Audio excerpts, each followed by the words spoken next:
என்ன செய்யறாரு? முதல் வரிசை முதல்ல ஒரு நம்ம எல்லாம் பார்த்துருக்கோம். முதல்ல ஒரு வரிசையா ஒரு செங்கல் எல்லாம் அடுக்கிடுவாங்க. அதுக்கு மேல சிமெண்ட் கலவையை போடுவாங்க. திரும்ப இன்னொரு வரிசை செங்கற்களை அடுக்குவாங்க. என்ன இது? இந்த கீழ் வரிசை செங்கற்களை வச்சு மேல ஒரு சிமெண்ட் கலவையை பூசி மேல கல்லை வைக்கிறதுக்குள்ள கீழ் வரிசை செங்கற்கள் கொஞ்சம் இடம் பெயர்ந்துடும். அப்புறம் அதை தட்டி சரி பண்ணணும். அதுக்குள்ள பார்த்தா மேல இருக்கிற கற்களும் கொஞ்சம் கொஞ்சம் சரிஞ்சிடும். அப்புறம் அதையும் சரி பண்ணணும். இப்படியே ஒரு ஒரு வரிசை செங்கற்களா வச்சு கட்டிடுவார். இதை விட ஒரு பெரிய கஷ்டமான வேலை இருக்கவே முடியாது அப்படின்னு தோணிடுச்சு. வாழ்க்கையும் அப்படித்தான். அதுக்கப்புறம் ரொம்ப சிரமப்பட்டு அவருக்கு அதுலயே அவர் ஒரு துறவி. அவருக்கு எந்த அனுபவமும் இல்லை, எக்ஸ்பீரியன்ஸ் எதுவும் இல்லைனாலும் நேர்த்தியா கட்டிடுறாரு. கட்டி முடிச்சுட்டு இப்ப நம்ம ஒரு வேலை செய்தோம்னா அந்த வேலையை நமக்கு திருப்தியா இருக்கான்னு பார்ப்போம் இல்லையா ஒரு முறை. அதே மாதிரி அவர் அந்த சுவரை கட்டி முடிச்சுட்டு கொஞ்சம் தள்ளி வந்து நின்று பாக்குறாரு. அப்படி பார்க்கும்பொழுது திடீர்னு அவருக்கு ரொம்ப ஷாக் ஆயிடுச்சு. என்னன்னு கேட்டீங்கன்னா, ரெண்டு செங்கல் மட்டும் சுவரை விட்டு சரிஞ்சு கோணலா இருக்கு. நல்லா தெரியுது பார்க்கும்போது. ரொம்ப எடுத்த உடனே அந்த ரெண்டு செங்கல் நல்லா தெரியுது. இவருக்கு மனசு ரொம்ப வருத்தமாயிடும். இவ்வளவு கஷ்டப்பட்டு கட்டியும் இதை நம்ம கவனிக்காம விட்டுட்டோமே அப்படின்னுட்டு. சரி, ஓகே, அதை தட்டி எடுத்துட்டு சரி பண்ணலாம்னு நினைச்சா சிமெண்ட் கலவை எல்லாம் இறுகி போயிடுச்சு. இப்ப நம்ம அதை கட்டணும்னு இதை தட்டி சரி பண்ணணும்னு நினைச்சா நிறைய செங்கற்கள் வீணாகலாம். அப்படி இல்லைன்னா ஒருவேளை சுவரை கூட இடிஞ்சு விழுந்துரும். ஆனா இப்ப மடாலயம் இருக்கிற நிதி நிலைமையில அதை செய்யவே வாய்ப்பு கிடையாது. சரின்னு அதை அப்படியே விட்டுடுறாரு. விட்டுட்டு ஆனா அது மனசுக்குள்ள அது இருந்துகிட்டே இருக்கு. அந்த ரெண்டு செங்கல் மட்டும் மனசுல இருந்துகிட்டே இருக்கு. இந்த கோணலா இருக்கிற செங்கல்லே எந்த நேரமும் அவரோட மூளையிலையும் மனசுலயும் பதிஞ்சு திரும்ப திரும்ப திரும்ப நினைவுக்கு வருது. அன்னிலேருந்து அவருக்குள்ள ஒரு மாறுதல். யாரு எந்த வேலை செய்தாலும் வந்து சுத்தி பார்ப்போம் இல்லையா, நீ என்ன வேலை செய்த, நான் என்ன வேலை செய்தேன்னு சொல்லிட்டு. அப்படி யார் வந்தாலும் அவர் என்ன செய்யறாரு, அந்த சுவர்கிட்ட போகாம பாத்துக்கிறாரு. அப்படி மீறி போனாலும் அந்த ரெண்டு செங்கல்ல மறைச்சா மாதிரி போய் நின்னுக்கிறாரு. ஓகே ஆயிடுச்சு. இப்போ இன்ஸ்பெக்ஷனுக்கு வராங்க. வரும்போது அந்த கெஸ்ட் துறவி என்ன செய்யறாரு, நேரா அந்த சுவர் கிட்ட தான் வர்றாரு. ஃபர்ஸ்ட் இவரோட ஒர்க் கிட்ட தான் வர்றாரு. வந்து பாக்குறாரு. பார்த்துட்டு மார்வலஸ், பர்ஃபெக்ட், ரொம்ப நேர்த்தியா கட்டியிருக்கீங்க, குட் ஜாப் அப்படின்னு ரொம்ப பாராட்டுறாரு. அப்போ இவருக்கு ஃபீலிங் வந்துருச்சு. என்ன சொல்றாரு, இல்ல ஐயா, நீங்க சரியா கவனிக்கலன்னு நினைக்கிறேன் அப்படிங்கிறாரு. சொல்றாரு, இல்லையே பார்த்தனே, ரெண்டு செங்கல் மட்டும் கொஞ்சம் வெளியே தெரியுது. ஆனா 998 செங்கற்களை ரொம்ப பர்ஃபெக்டா கட்டியிருக்கீங்க. எதுக்கு அந்த ரெண்டு செங்கலை பத்தி நினைக்கிறீங்க அப்படின்னு கேக்குறாரு. ரொம்ப சாஃப்டா கேக்குறாரு. இவருக்கு மனசுல அவருக்கு ஒரே அதிர்ச்சி. இவ்வளவு நாளா, கிட்டத்தட்ட ஒரு 10 நாளா இதுவே என் மைண்ட்ல ஓடி என்னை சாப்பிட விடாம தூங்க விடாம என்ன இப்படி போட்டு வதச்சுது. ஆனா இவரு ரொம்ப மென்மையா அதையே கவனிக்கிறீங்க. நல்ல 998 செங்கற்களை ரொம்ப நீட்டா பண்ணிருக்கீங்களே அப்படின்னு சொல்றாரு. என்னட்டு இவருக்கு ஒரே அதிர்ச்சி ஆயிடுச்சு. நமக்கும் தான் சரியா இருக்கிறத அலட்சியப்படுத்திட்டு கோணலா இருக்கிறதுக்கு மட்டும் முக்கியத்துவம் கொடுக்கறதால எவ்வளவு உறவுகள் கசந்து போகுது. வாழ்க்கையில எவ்வளவு துன்பத்தை பாக்குறோம். இன்னையில இருந்து நானும் உங்க கூட சேர்ந்து சரியானது மட்டுமே முக்கியத்துவம் கொடுக்கலான்னு இருக்கேன். Okay, okay. அடுத்த அனுபவம் முத்திரைகள் பத்தினது. ஒரு 2 வருஷம் முன்னாடி எனக்கு முத்திரைகள் பத்திலாம் அவ்வளவு அறிவு அந்த நாலேஜ் அந்த அளவுக்கு இல்லை. அப்ப தெரியாது, ஓரளவுக்கு தெரியும், ஆனாலும் அந்த நான் செய்து பழகினது இல்லை. அப்ப அது நான் ஒர்க் பண்ண பீரியட். அது ஒர்க் பண்ணிட்டு இருக்கும்போது ரொம்ப டென்ஷனா, எனக்கு கொஞ்சம் தூரமா போகணும், கிட்டத்தட்ட ஒரு 1.5 hour டிராவல் பண்ணணும். அப்படியெல்லாம் போயிட்டு வரும்போது வீட்டுல வந்து கொஞ்சம் சத்தம் போட்டுட்டு இருந்தேன். என்னோட தந்தையார் வந்தார். ஏன் இப்படி சத்தம் போட்டுட்டு இருக்கிறேன்? ஆமாப்பா, நானே எவ்வளவு சிரமம், எனக்கு போயிட்டு வந்து டென்ஷனா இருக்கு, அதனால ஒரே சத்தம் போடுறேன் அப்படின்னு. அப்ப அவர் என்ன ஒன்றும் சொல்லல. ஒரு முத்திரையை எனக்கு சொல்லி கொடுத்துட்டு, இதை செய்து கொஞ்ச நேரம் இதை அமைதியா செய் அப்படின்னு சொல்லிட்டு போயிட்டார். அது என்ன முத்திரைன்னு எனக்கு சொல்லல, அது என்ன பலன் கொடுக்கும்னு எனக்கு அவர் சொல்லல. சரி, அந்த முத்திரையை மட்டும் தெரிஞ்சுக்கிட்டேன். எனக்கு அதுக்கு செய்யறதுக்கு அப்ப எனக்கு டைம் இல்லை. அடுத்த நாள் டிராவல் பண்ணும்போது கிட்டத்தட்ட ஒரு 40 மினிட்ஸ் எனக்கு ட்ரெயின்ல கொஞ்சம் டைம் கிடைக்கும். டிராவல் பண்ணும்போது பெரும்பாலும் முத்திரைகள் வெறும் வயிற்றுல தான் செய்யணும் இல்லையா? நான் காலையில போகும்போது எதுவும் சாப்பிட மாட்டேன். அப்படி போகும்போது ட்ரெயின்ல போகும்போது இந்த அபான வாயு முத்திரை, அதான் எனக்கு என்னோட தந்தையார் சொல்லி கொடுத்தது. உங்களுக்கு எல்லாருக்கும் தெரிஞ்சதுதான், இருதய முத்திரைன்னு சொல்லிட்டு, இல்லையா? இதை எந்த முதிரைன்னு வேணும், அபான வாயு சொல்றாங்க, இல்ல இருதய முத்திரைன்னு சொல்றாங்க. அதாவது நம்ம ஆட்காட்டி விரலை இந்த கட்டை விரலுக்கு அடியில வச்சுக்கிறது, அப்புறம் நடு விரலையும் மோதிர விரலையும் கட்டை விரலோட நுனியோட சேர்த்து வச்சுக்கிறது. இதை நல்லா நிமிந்து உட்காந்து நம்முடைய மடியில தொடையில் மேல வச்சுட்டு சின்முத்திரையில எப்படி உட்காரமோ உட்காந்து கண்ணை மூடிக்கிட்டு உட்கார சொன்னார். சரி, எனக்கு தான் டைம் இருக்கேன் ட்ரெயின்ல, கண்ணை மூடிக்கிட்டு இப்படி அப்படியே உட்காந்து கொஞ்ச நேரம் ஒரு ½ கிட்டத்தட்ட டெய்லி ஒரு 20 டேஸ் பண்ணேன் இந்த முத்திரையை. அப்படி பண்ணும் பொழுது எனக்கு வந்து எப்பவானும் லெஃப்ட் சைட்ல கொஞ்சம் வலி, ஏதாவது ஸ்ட்ரெஸ் இருக்கும்போது அந்த வலி தெரியும். ரொம்ப நாளா இருந்தது அந்த வலி. அதை நான் இக்னோர் பண்ணிக்கிட்டே தான் இருந்தேன். ஆனா ஒரு ஆஃப்டர் 20 டேஸ் எனக்கு அந்த வலி எங்க போச்சுன்னே தெரியல.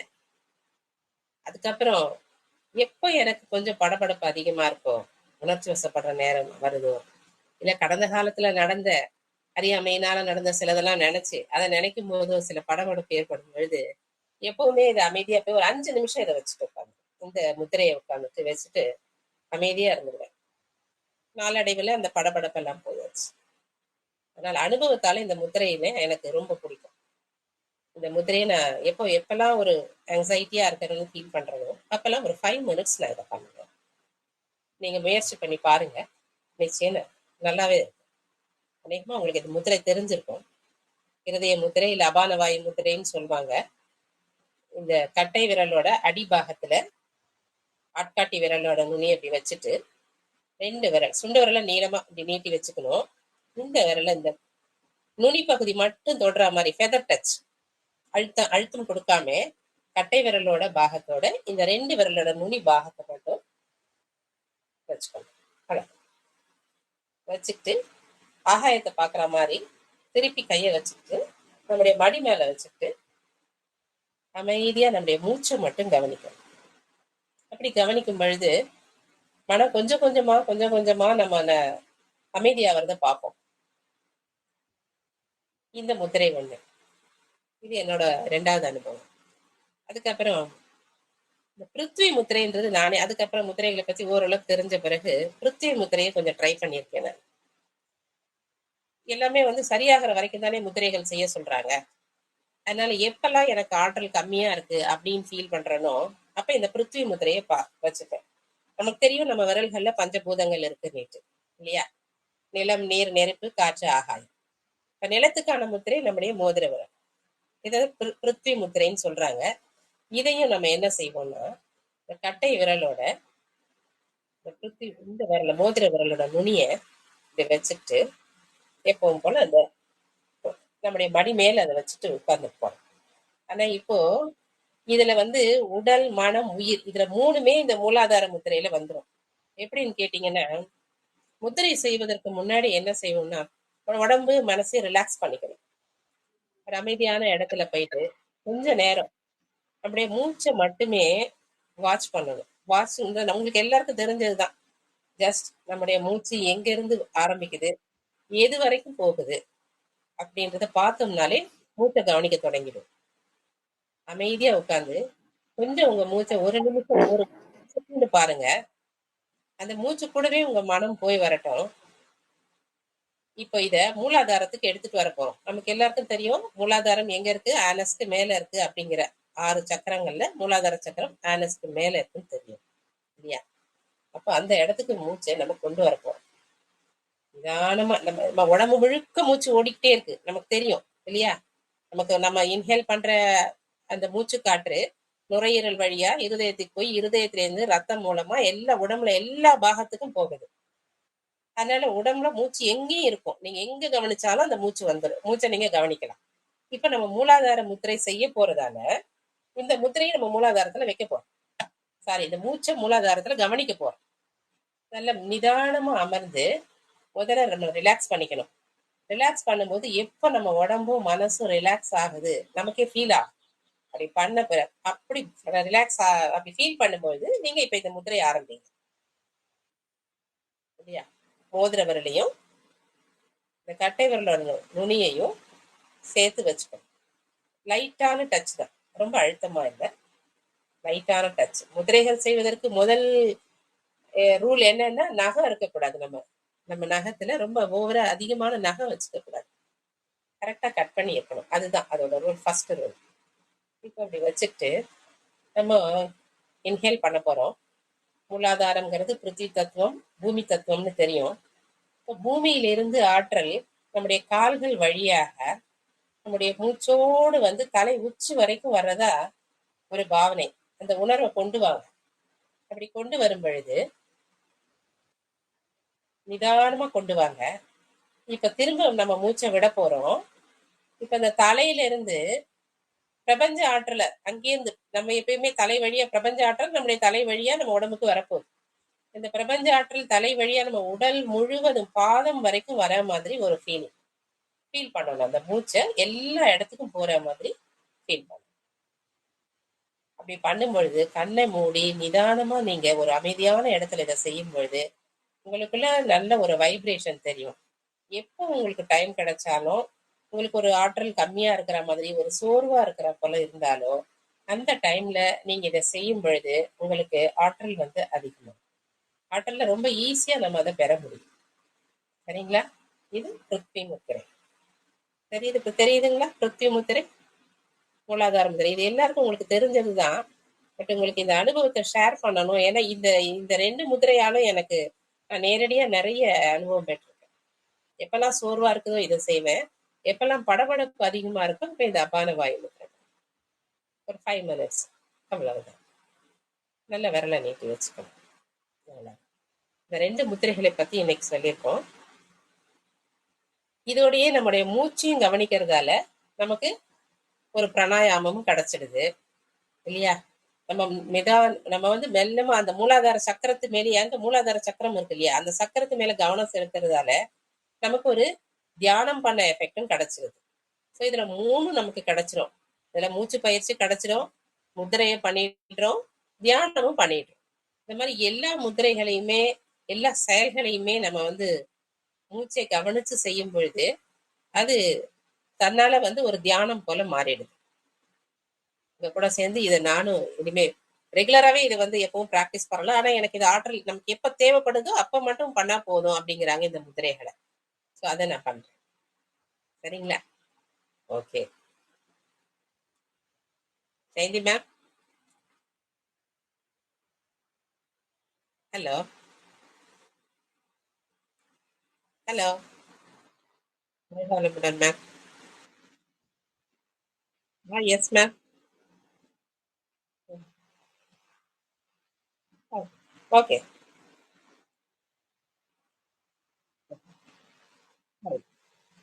ஆ சரி, ஓகே. சரிங்க, சரிங்க, ஓகே. இப்போ எல்லா தியானமும் நம்ம கேள்விப்பட்டிருப்போம். இந்த விரல்கள் மேல தியானம் அப்படிங்கிறது புதுசா ஒண்ணு நான் தெரிஞ்சுக்கிட்டேன். என்ன? அதேதான், அந்த பஞ்சபூதங்கள் தான். நிலம், நீர், நெருப்பு, காற்று, ஆகாயம். இந்த பஞ்சபூதங்கள் மேல ஒரு தியானம் பண்ணணும் அப்படின்னு நினைச்சோம்னா ஒரு இதையும் நான் ஒரு ஒரு 2 வாரமா நான் இதையும் செய்து பார்த்தேன். என்னன்னு கேட்டீங்கன்னா, முதல்ல இந்த நிலத்துக்கு வலது கையில இந்த விரலை எல்லாத்தையும் மடிச்சுக்கிறேன். நிலத்துக்கான இந்த விரலை மட்டும், மோதிர விரலை மட்டும் வச்சுக்கிட்டு இடது கையால இடது விரல்கள் 5 விரலால இதை பிடிச்சுக்கணும். பிடிச்சிட்டு அமைதியா அந்த விரலை மட்டும் பிடிச்சிட்டு மூச்சை நிதானமா விட்டு நம்முடைய கவனம் முழுக்க அந்த நிலத்துக்கான விரல் மேலேயே இருக்கணும். நிலத்துக்கான விரல் மேல நிற்கும் பொழுது நம்முடைய பூமியிலேருந்து தானே இந்த சக்தியெல்லாம் பெறணும். ஒரு பூமி தாய்க்கு ஒரு அன்பையும் நன்றியையும் தெரிவிச்சுக்கிறோம். அப்படி செய்யும்போது நிதானமா மூச்சு விட்டு நம்முடைய மனசுல பூமியை பற்றி ஒரு அத்தனை உயிரினங்கள், பிரபஞ்சத்துல பூமி மேல இருக்கிற அத்தனை உயிரினங்களையும் நினைச்சு எல்லாவற்றுக்கும் ஒரு நன்றி சொல்லி ஒரு 5 நிமிடமோ அல்லது 2 நிமிடம் எப்படி வேணாலும் செய்யலாம். இதை 1 நிமிடம் 2 நிமிடம் உங்களால எவ்வளவு நேரம் முடியுதோ அவ்வளவு நேரம் செய்யும் பொழுது நிதானமா 2 நிமிஷம், அதுல 1 நிமிஷம் இருந்து பாருங்க. உங்களுக்கு அந்த வைப்ரேஷனும் தெரியும், உணர்வும் தெரியும்.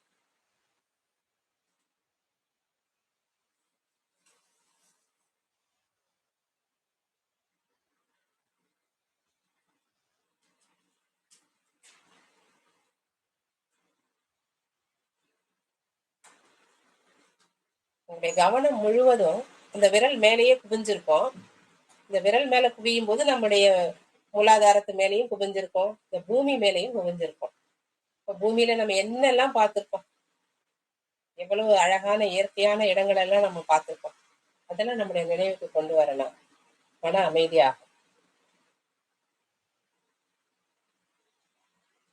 உங்களுக்கு அந்த விரல் மேல ஒரு வைப்ரேஷன் தெரியுதா?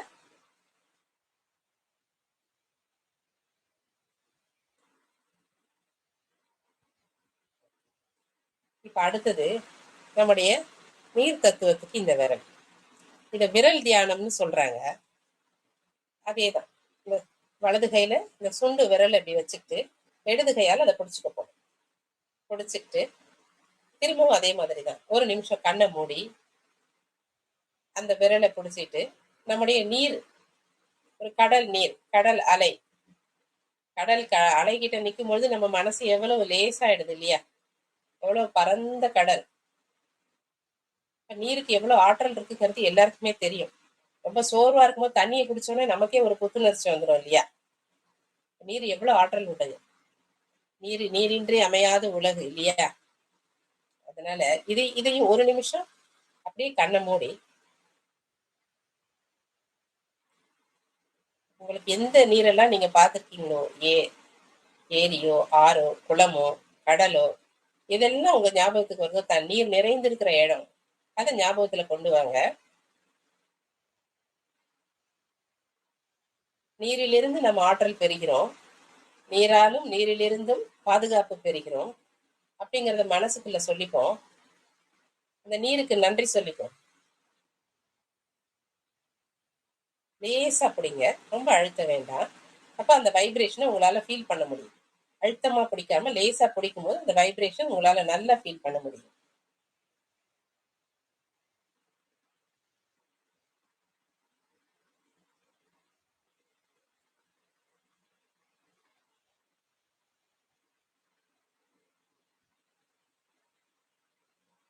அடுத்தது நெருப்பு தத்துவம்.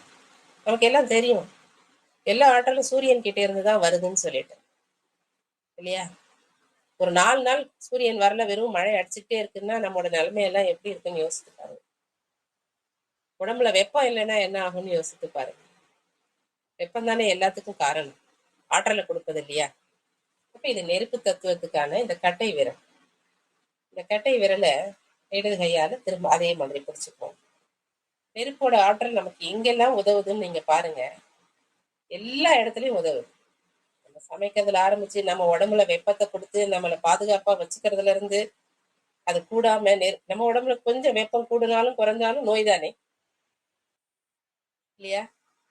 அப்ப அந்த சமநிலையில நம்ம உடம்புல நெருப்பை சமநிலையில வச்சுக்கணும். அந்த நெருப்பால என்னெல்லாம் நமக்கு நன்மை கிடைக்குது?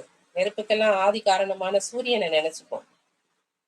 சூரியன் கிட்ட இருந்து தானே எல்லா ஆற்றலும் நமக்கு வருது. உலகத்துல இருக்கிற எல்லா உயிரினங்களுக்கும் சூரியனுடைய ஆற்றல் முக்கியம் இல்லையா? கண்ணுக்கு தெரிந்த கடவுள் சூரியனை நினைச்சுக்கோங்க. அவர்கிட்ட இருந்து ஆற்றல் நமக்கு வந்துகிட்டே இருக்குதுன்றதையும் நம்ம மனசுல நினைச்சுக்கணும். ஒரு நம்மளை சுத்தி ஒரு பாதுகாப்பு வளையம் மாதிரியும் போட்டுக்கலாம். நெருப்பாலும் நெருப்பிலிருந்தும் இரவும் பகலும் எல்லா நேரங்களிலும் எல்லா இடங்களிலும் எல்லா தொழில்களிலும் காப்பு பெறும் இல்லையா? ஒரு நிமிஷம்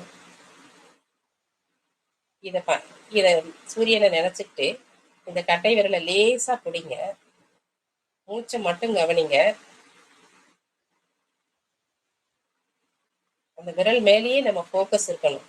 அப்படி இருக்கும்பொழுது அதோட வைப்ரேஷனை நம்ம ஃபீல் பண்ணுவோம்.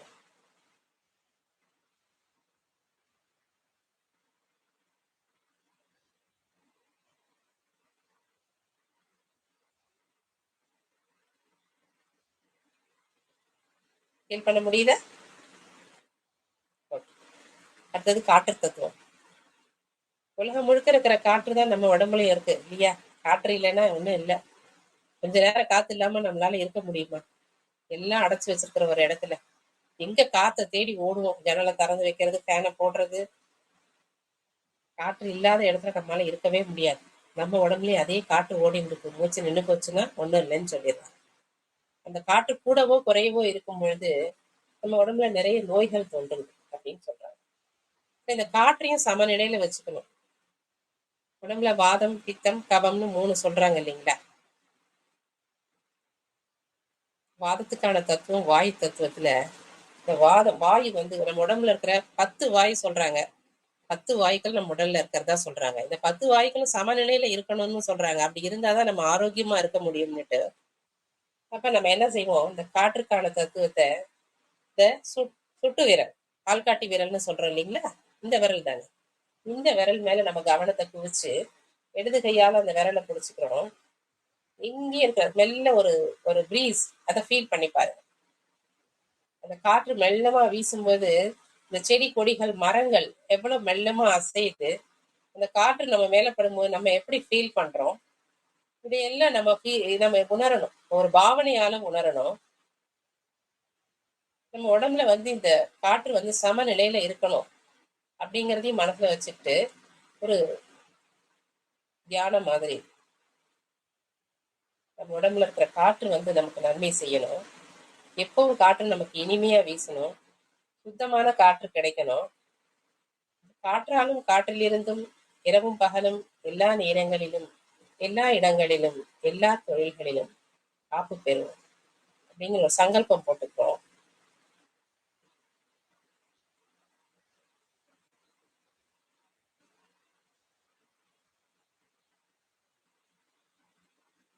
உடல் முழுக்க காற்று நிறைந்திருந்தாலும் அதிகமான வாயு சேர்ந்துச்சுன்னா அதனால உடல் வலியால அவதிப்படுறோம் இல்லையா? அப்போ உடல்ல நம்முடைய காற்று சமநிலையில இருக்கணுங்கிறதையும் ஒரு சங்கல்பமா எடுத்துக்கிட்டு இந்த விரல் மேல கவனத்தை செலுத்தும்.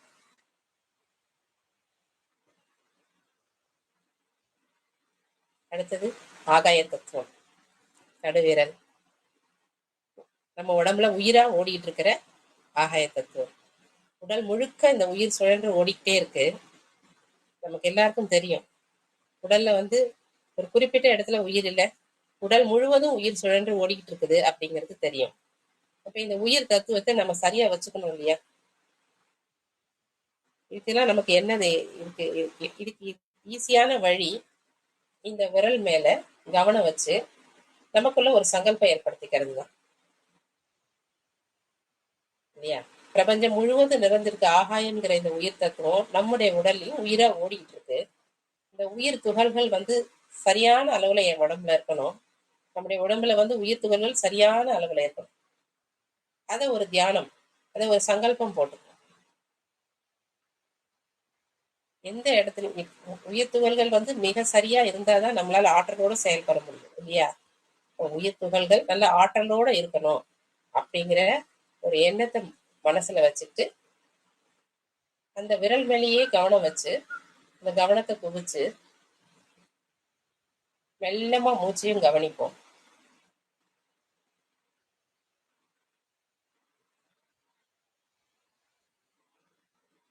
உடல் முழுவதும் ஒரு வைப்ரேஷன் வர்றது உங்களுக்கு தெரியும். நிதானமா கண்ணை மூடி ரொம்ப அழுத்தம் கொடுக்காத அந்த விரல் அப்படி சுத்தி பிடிச்சிட்டு மூச்சை மட்டும் கவனிச்சோம்னா அந்த வைப்ரேஷன் வர்றது நல்லா ஃபீல் பண்ணும்.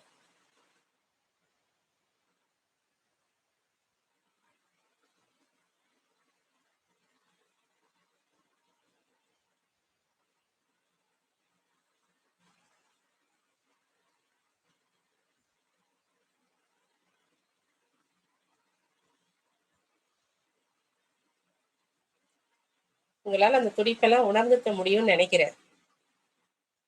முடியுதா? பேசலாம், மைக் ஆன் பண்ணிட்டு பேசலாம், அப்பதான் எனக்கு தெரியும் இல்லையா? புரியுதுங்க மேம். புரியுதா? முடியுதா? முடியுது. புரியுது, நல்லா புரியுது சத்யா. ஓகே. நம்ம இதை எப்போ பண்ணலாம் அப்படின்னு கேட்டா, நான் எப்போ பண்ணுவேன்றது மட்டும் சொல்லிடுறேன்.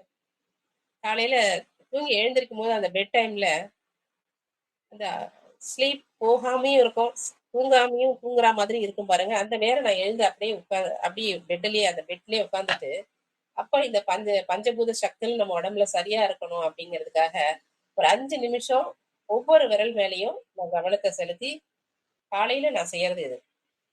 ஒவ்வொரு விரல் மேலேயும், ஏன்னா பஞ்சபூதங்களும் நம்ம உடம்புக்கு சக்தி கொடுக்கணும் இல்லையா? அப்பதானே நமக்கு சக்தி வரும்.